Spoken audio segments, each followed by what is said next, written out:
I think I have unique credibility on this because I have been calling for an investigation on Donald Trump, on the White House, for the Russia thing. But I've also been calling for one on Hillary Clinton because, as I have laid out over the months, both sides are involved in this. But I have also been saying there is something wrong at the FBI and the DOJ, and it has nothing to do with Donald Trump.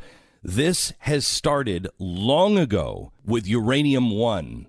They were investigating. They stifled witnesses. They did not report to Congress. Something is wrong in the DOJ and in the FBI.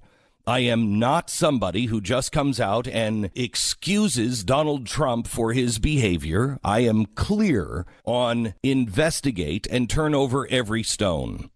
But I will tell you now, this attitude must be taken by the other side on the FBI and the DOJ and the Clinton-Obama administration. Something is very wrong. Shady meetings in high-level offices have gone on. Off-the-books burner phones to hide communications. And whispers of what seems to be a coup. Now, this sounds like it's something that is ripped out of Jack Ryan novels. You expect this to be a movie. This is happening inside the hallowed halls of the FBI. It was reported last week that the former second in command of counterintelligence of the FBI had been relieved from the Mueller investigation due to a series of anti-Trump text messages. At first, to be honest, it seemed kind of worthy of an eye roll. I mean, who hasn't sent an anti-Trump text message in the office? There's probably a ton of people that you call friends that have done that. Even if you're in the president's corner, I know most of us have said, oh, geez, why is he tweeting? And that is exactly what I expected to see.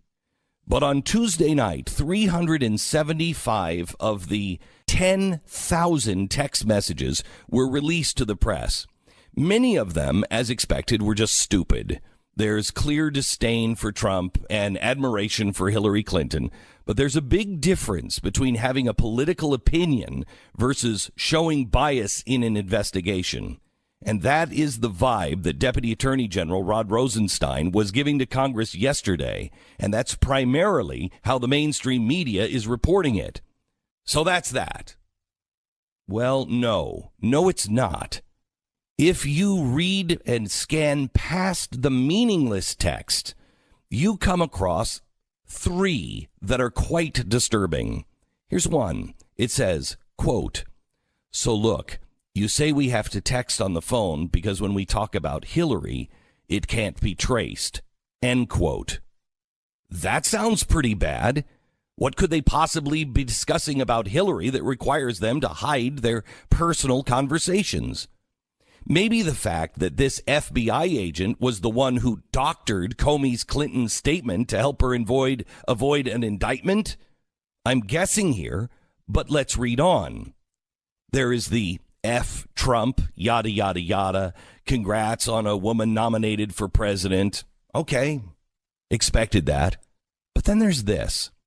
Quote, "I want to believe the path you threw out for consideration in Andy's office, that there's no way Trump gets elected. But I'm afraid we can't take that risk. It's like an insurance policy in the unlikely event you die before you're 40, end quote." What is that?